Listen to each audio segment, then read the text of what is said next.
आज मैं आपको एक ऐसे साइको किलर की कहानी बताने जा रहा हूँ जो कत्ल करने के बाद लाश को ठिकाने नहीं लगाती थी, बल्कि उसको टुकड़ों में बदल कर एक बैग में भर लेती थी।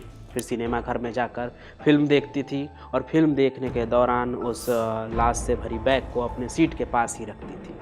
अब तक तो आप समझ गए होंगे कि मैं एक महिला साइको किलर की बात कर रहा हूँ।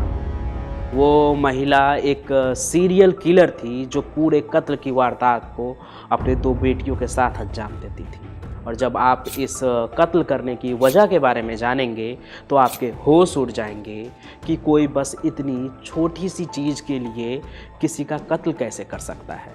और आज मैं आपको गवित सिस्टर्स की कहानी से, तो आइए शुरू करते हैं। इस कहानी की शुरुआत होती है 1973 में।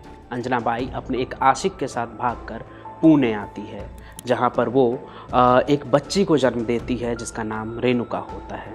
लेकिन उसके जन्म के कुछ समय बाद ही उसका पति उसे छोड़कर चला जाता है, जिसके बाद वो अकेली हो जाती है, बेसहारा हो जाती है और अपने आगे के ज़िंदगी का गुजर बसर करने के लिए उसे चोरी का सहारा लेना पड़ता है, जिसकी आदत उसे पहले से ही थी। वो छोटी मोटी चोरियाँ किया करती थी। आगे चलकर उसकी मुलाकात होती है मोहन गवित नाम के एक शख्स से, जो कि आर्मी से रिटायर एक सोल्जर था। उससे मुलाकात के बाद अंजना बाई उससे शादी कर लेती है और उसके साथ भी एक बच्ची को जन्म देती है, जिसका नाम रखती है वो सीमा। अब यहाँ अंजना की ज़िंदगी में मोहन आ तो जाता है, लेकिन उसकी चोरी की आदत नहीं जाती है और अपनी इसी आदत के वजह से उसे बार बार पुलिस का सामना करना पड़ता है, जिस वजह से मोहन गवित की खूब बेइज्जती होती है। वो अंजना से बात करता है, समझाता भी है कि वो ऐसी हरकतें ना करे, लेकिन वो मानती नहीं है और अंत में मोहन को अंजना को छोड़ देना पड़ता है। वो उसे छोड़कर दूसरी शादी कर लेता है और अंजना एक बार फिर से अपने 2 बच्चों के साथ बेसहारा हो जाती है और वो चोरी चकारी को ही एक जरिया बना लेती है, जिससे वो अपने आगे की ज़िंदगी का गुजर बसर करती है। इसे एक तरह से अपना वो डेली रूटीन बना लेती है। वो घूम घूम कर अलग अलग जगह पर चोरियाँ किया करती थी, खास करके मंदिर में, जहाँ पे काफ़ी भीड़ भाड़ हुआ करता था। और वो अपने बेटियों के साथ महिलाओं की पर्स चोरी करती थी और साथ ही साथ उनके गहने भी।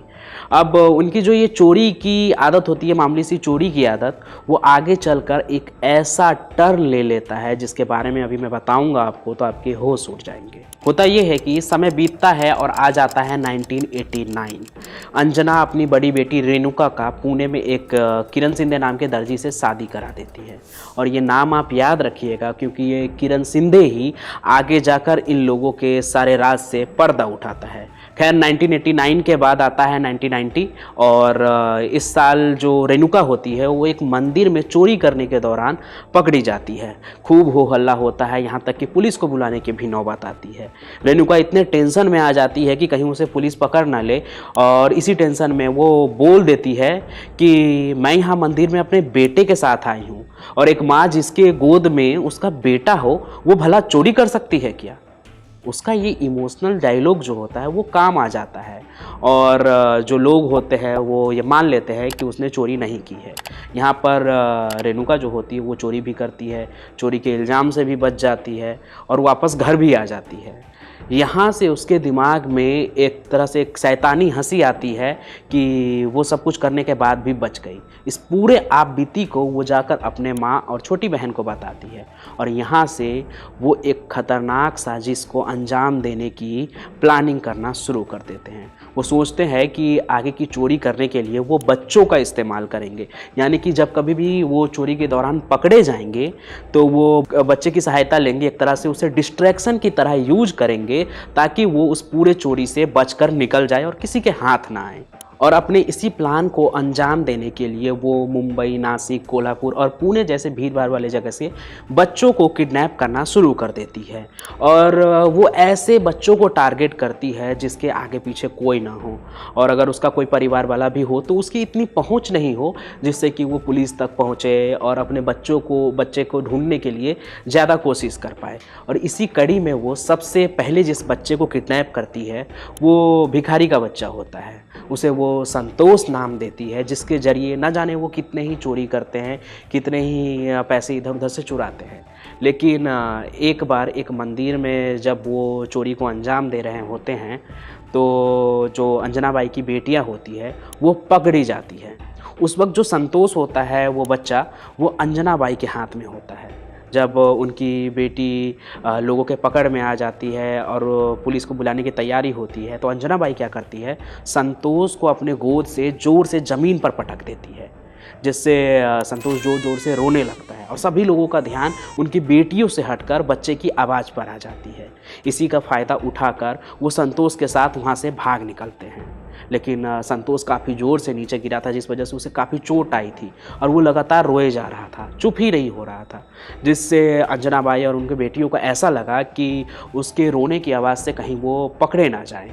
उसके बाद अंजना बाई क्या करती है, अपनी बेटियों के साथ मिलकर उस संतोष जो छोटा सा बच्चा होता है उसके सिर को एक पोल के अगेंस्ट तब तक पटकती है, तब तक मारती रहती है जब तक कि उस छोटे से बच्चे संतोष की जान नहीं चली जाती है। कुछ ऐसा ही हाल वो गौरी नाम के एक बच्ची के साथ भी करती है, जो इसी तरह से रोने लगती है तो वो उसे मार देती है। उसके बाद उसे टुकड़ों टुकड़ों में काट देती है और एक बैग में भर लेती है। उसके बाद उस लाश को ठिकाने नहीं लगाती है, बल्कि उस लाश को एक बैग में लेकर सिनेमा घर में जाती है, वहाँ पे मूवी की टिकट खरीदती है, बैठकर तसल्ली से पूरे फिल्म को देखती है और उस दौरान उस लाश से भरे बैग को अपने सीट के पास रखती है और वहाँ से निकलने के बाद उस लाश को ठिकाने लगाती है।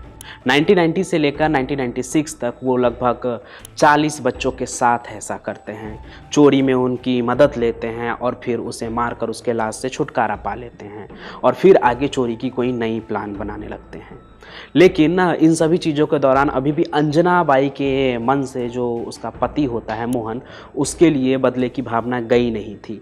वो चाहती थी किसी भी तरह से उससे बदला ले और उसके बाद वो एक दिन नासिक शहर में मोहन के घर से उसके बच्ची को अगवा कर लेती है और बदले को अंजाम देने की जो इसकी जो भावना होती है वही उसकी ज़िंदगी की सबसे बड़ी गलती आगे चलकर साबित होती है। क्योंकि जो मोहन होता है, मोहन गवित, वो अपने पत्नी के साथ नासिक पुलिस स्टेशन जाता है और ये रिपोर्ट लिखाता है कि उसे शक है कि उसकी बच्ची का जो किडनैप हुआ है वो उसकी जो पुरानी जो पहले की पत्नी है अंजना बाई, उसने ही किया है। क्योंकि अंजना बाई और उसकी जो दोनों बेटी है वो उनसे और उनके परिवार से नफ़रत करते हैं। जैसे ही ये बात अंजना बाई को पता चलती है कि इस पूरे मामले में अब पुलिस इन्वॉल्व हो गई है, तो वो अपने दोनों बेटी और जो उसका दामाद होता है किरण शिंदे, उसके साथ अंडरग्राउंड हो जाती है, गायब हो जाती है शहर से। लेकिन फिर ना जाने उसके मन में क्या आता है, वो शहर में एक दिन वापस आ जाती है और जैसे ही पुलिस को इस बात की खबर मिलती है वो तुरंत जाकर उन्हें अरेस्ट कर लेते हैं और उसके बाद उसके घर पर भी रेड कर देते हैं। जैसे ही वो उसके घर पर जाते हैं तो अंदर देखते हैं कि बच्चों के बहुत सारे खिलौने हैं और बच्चों के कपड़े भी हैं, जो कि किसी एक बच्चे के कपड़े नहीं हैं, 1 से लेकर 5 साल के बच्चों के कपड़े हैं, अलग अलग कपड़े, और उस पर खून के छींटे भी हैं। अब यहाँ पर पुलिस का शक और भी बढ़ जाता है।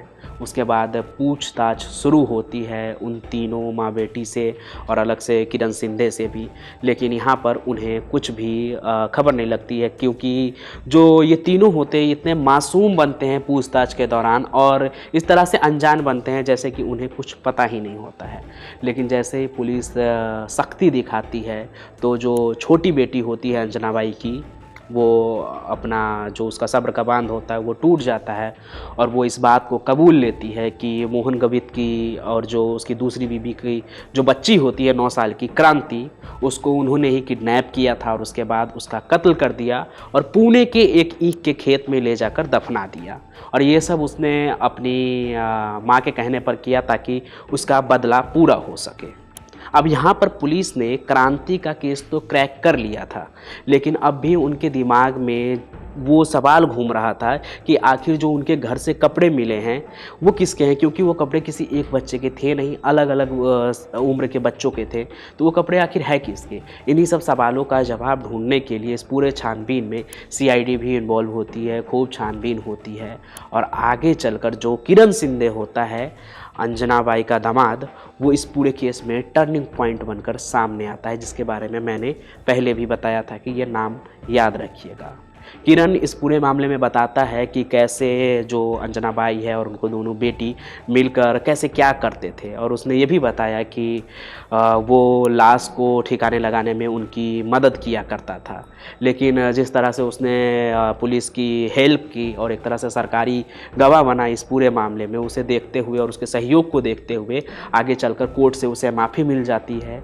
और इन तीनों की जो एक तरह से तिगरी हम कह सकते हैं, जोड़ी तो कह नहीं सकते हैं, ये जेल के अंदर पहुंच जाते हैं। लेकिन अभी ट्रायल शुरू होने का दौर भी नहीं आया था कि अंजना बाई की बीमारी से जेल के अंदर ही मृत्यु हो जाती है और बच जाती है वो दोनों गवित सिस्टर्स, जिस पर आगे ट्रायल होना है। ट्रायल शुरू होता है और जो किरण होता है उसके अलावा और भी 150 लोगों की गवाही ली जाती है।